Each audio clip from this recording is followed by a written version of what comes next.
one. My fellow Australians, I'm going to give you some information that's completely drought by the media and won't tell you. It's world recognised that Australia has the greatest farmers in the world, and we can produce more produce per acre than anyone else in the world. We can produce more food 365 days of the year of every variety and every quantity that the world requires, because the northern hemisphere is constrained by geographical problems with the snow and the wind and tornadoes, but we don't have that here. The only thing that stops us being in massive production is water. But per acre we can produce more than anyone. What started our great farming activities off was in 1841 when Hugh Victor Mackay invented the wheat harvester. And in 1940 it was successful, but wasn't as successful because when the wheat would fall over in the rain or wind, it wouldn't pick it up.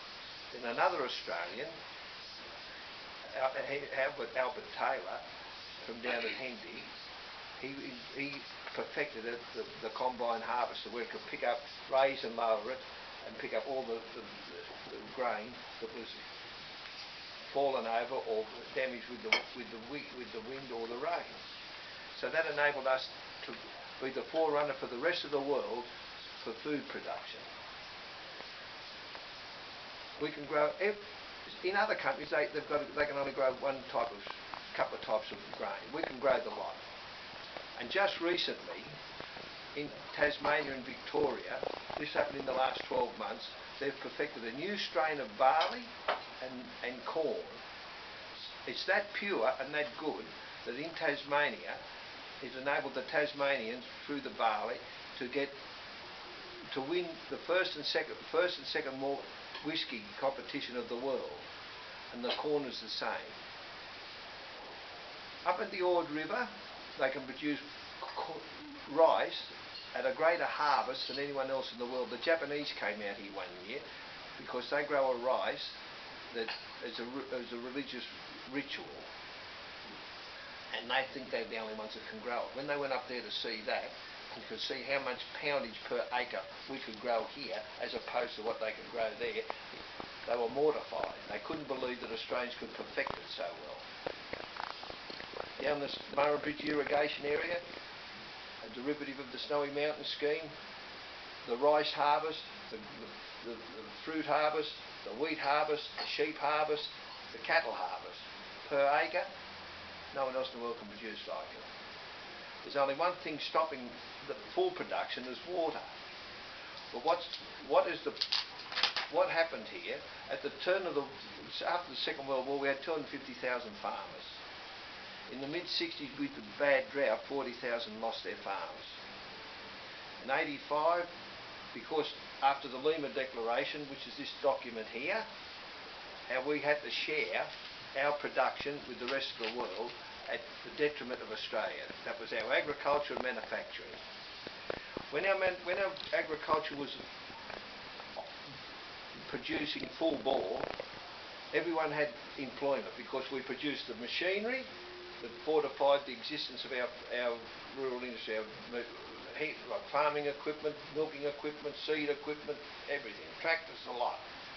I've experienced and seen where they did the British Motor Corporation up on Parramatta Road International Harvester, the Ford turn out there, Ferguson put their tractors together, and we were supplying the world. In the 50s we got a pound for wool. No one can grow wool like we can. They've exported our merinos, but they still can't produce it like we can. Our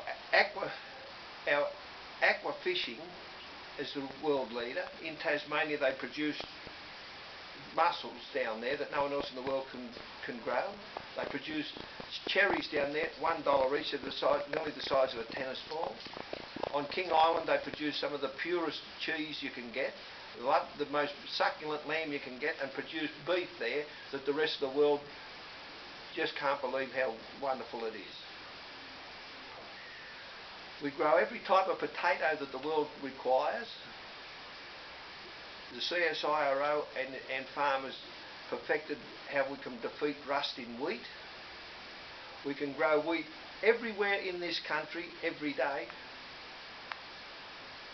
somewhere, because of our climatic conditions. And if we watered Australia, we could supply the world with food, and we'd have employment, abundance of employment and abundance of money. There's a couple of things that we've got to stop. We've got to stop all these trade arrangements and protect our farmers as everyone else does in the world. America has got internal and external protection, same as Europe and everyone else. They claim all these free trades are going to open it up. All it's going to open it up to is for the big fella to come over here and take us over. They're buying our land up, and they're not going to pay tax. And we'll do that in another segment, how that's crippling the farmers, not the big companies not paying tax. I'll give you some figures. In 1960 to 2004. In 1960 we had 50,000 pork farmers. In 2004 it went down to 3,000. We had 70,000 dairy farmers, down to 11,000. 52,000 sheep farmers, down to 14,000. Reason being, these trade arrangements, how they imported stuff in, and our farmers can't compete, and then they stopped us exporting to other countries because of these agreements. So they've done nothing to assist our farmers, they've done everything to cripple them.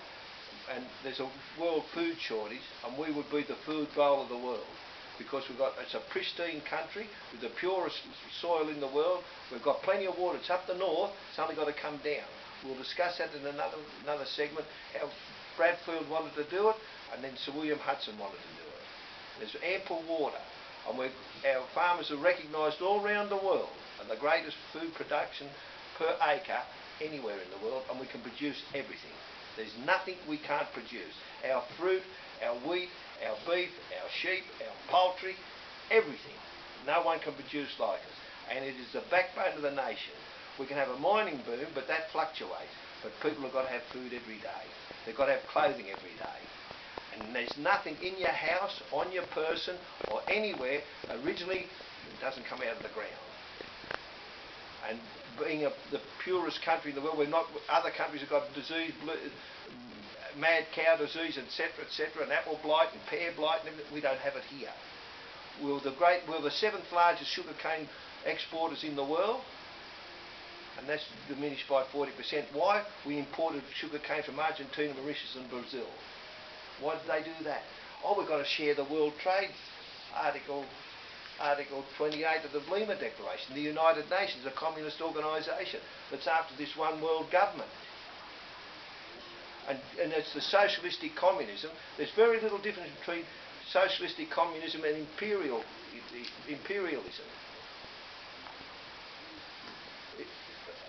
Just give me that there. If people don't believe that the New World Order's not going, there's a document out of the Financial Review, January the 19th, 98. The New World Order. It's not my words. That's printed there. So if our governments watered Australia, and it's easy to do, we did the Snowy Mountain scheme. That was financed under the Commonwealth Bank Reserve Bank powers at 5/8 of 1%. The Transcontinental Railway was the same. Massive initiatives. And there's only one way you'll get a country going is with massive initiative and production. And we can finance it using government bonds, not the banksters, the multinationals run by the United Nations International Monetary Fund. We've got our own wealth here. And we've got trillions in superannuation fund that are begging to be invested.